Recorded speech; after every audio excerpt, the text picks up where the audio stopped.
Good morning students. आज हम आपके लिए लाए हैं हिंदी में टॉपिक विराम। विराम चिन्हों का है। चिन्हों की मेन है चिन्हों की बात। तो सबसे पहला हम देखते हैं कि अल्प विराम। अल्प विराम कॉमा, जो कॉमा लगता नहीं है उसे हम अल्प विराम कहते हैं हिंदी में। जहां अल्प विराम, जहां थोड़ी से देर रुकना पड़े वाक्य में, वहां अल्प विराम का चिन्ह लगाया जाता है। जैसे नदी, पर्वत, खेत, आमोद, प्रमोद, इन सभी में देखो कामा लगा हुआ है। कोई भी चीज लिखते हैं कामा लगाते हैं, तो ये कामा, इसे ही हम अल्प विराम कहते हैं। क्या कहते हैं? अल्प विराम। अब बात करते हैं हम अर्ध विराम की।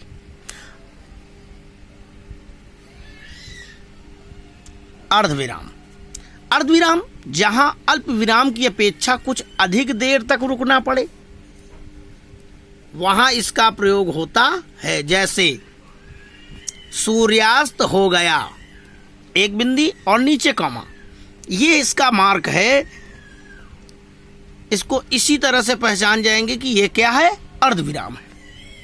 अगला उपविराम, इसका ये मार्क है,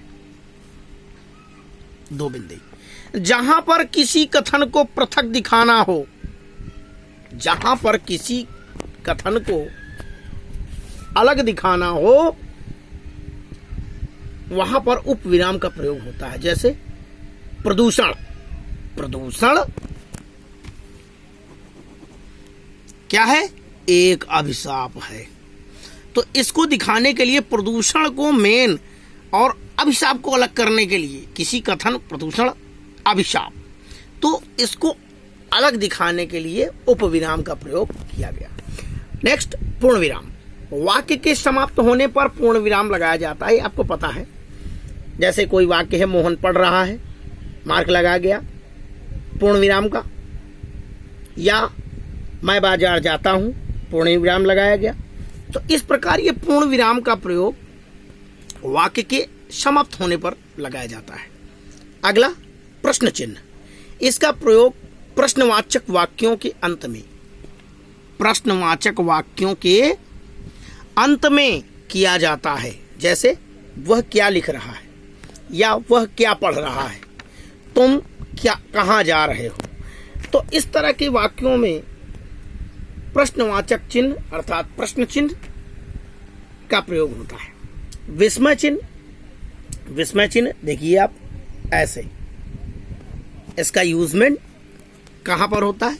ये है विस्मय चिन्ह। ये विस्मय चिन्ह, ये विस्मयादि बोधक अव्यय शब्द के आगे लगाया जाता है। जैसे हाय वह मारा गया, हाय वह मारा गया। इस तरह के वाक्यों में यह विस्मय चिन्ह लगता है। निर्देशक चिन्ह, इसका प्रयोग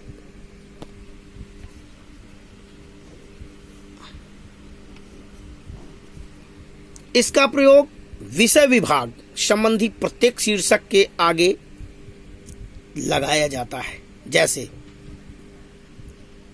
आपने जब कन्वर्सेशन होता है, जैसे रमेश ने कहा ये बात कही, फिर उधर सीता बोली, सीता के उसमें डैश लग जाता है, डैश शब्द जिसको बोलते हैं। तो अध्यापक लगा निर्देशक का चिन्ह, तुम जा सकते हो। तो जो ये चिन्ह लगा हुआ है, ये क्या है? यही निर्देशक चिन्ह है। अगला कोष्टक चिन्ह। कोष्टक आपको पता ही है, कोष्टक 3 होते हैं, छोटा, मंझला, बड़ा।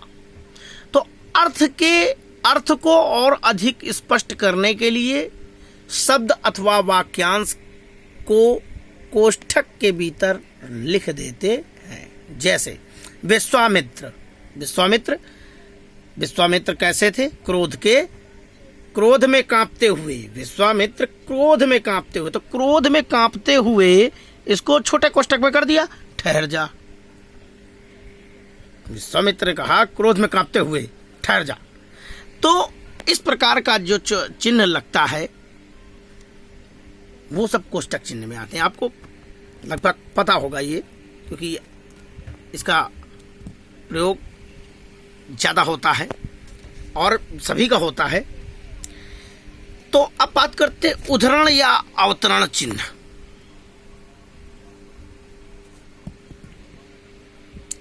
ये है इसका चिन्ह जो कैसे लगता है इन्वर्टेड कामा में, इसमें डायरेक्ट इनडायरेक्ट में आप उसमें रिपोर्टिंग वर्ब और रिपोर्टेड स्पीच में प्रयुक्त करते हैं। रिपोर्टेड स्पीच में जो इन्वर्टेड कामा में क्लोज होता है। तो जैसे महाकवि तुलसीदास ने सत्य कहा, पराधीन सपने सुख नाही, तो पराधीन सपने सुख नाही को इन्वर्टेड कामा में क्लोज किया गया। जैसे उसमें कहते नहीं, रमेश सेड कामा इन्वर्टेड कामा,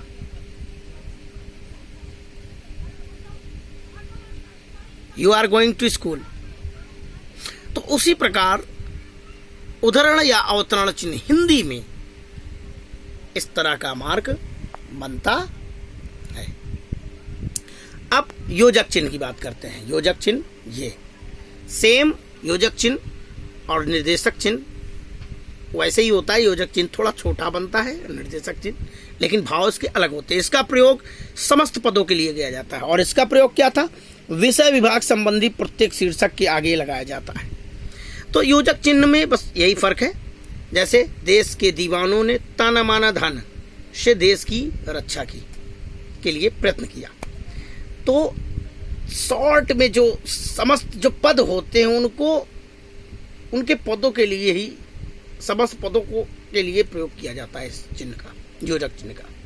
लाघव चिन्ह डिग्री की बिल्कुल जैसे होता है डिग्री, 90 डिग्री का कोण बना हुआ, जैसे मान लीजिए कहा गया 90 डिग्री का कोण बनाओ, तो लगता नहीं है, वैसे ही ये लाघव चिन्ह किसी बड़े शब्द को संक्षेप के लिए प्रयोग किया जाता है। ये तो मैंने आपको बताया, ये इसका अलग है, ये मैथमेटिक्स का है। तो किसी बड़े शब्द को संक्षेप के लिए प्रयोग किया जाता है। जैसे उत्तर प्रदेश को हमने ऐसे व्यक्त किया, ऐसे। तो जो ये मार्क हुआ, यही हमने समझाया इसमें। तो ये मार्क क्या है, लाघव चिन्ह है। शॉर्ट कर देना, छोटा कर देना किसी बड़े शब्द को। अब अगला बात करते हैं विवरण चिन्ह। वाक्यांश के विषयों में कुछ सूचक निर्देश आदि देने के लिए होता है। ऐसे ही होता है जैसे कि उपविराम होता है। कोई भी वाक्यांश है, उनको विषय में कुछ सूचक निर्देश आदि देने के लिए।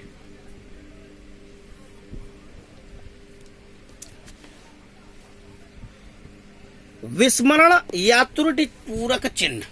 विस्मरण या त्रुटि पूरक चिन्ह, इसका प्रयोग लिखते समय किसी शब्द को भूल जाने पर किया जाता है। इसका प्रयोग लिखते समय किसी शब्द को भूल जाने में किया जाता है।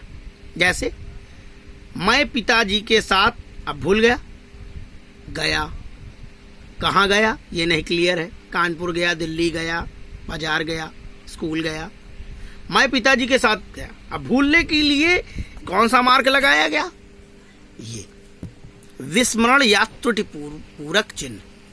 तो आज आपने इस चिन्हों के बारे में समझा। नेक्स्ट वीडियो में आपको आगे हम और भी बताएंगे। तब तक के लिए धन्यवाद।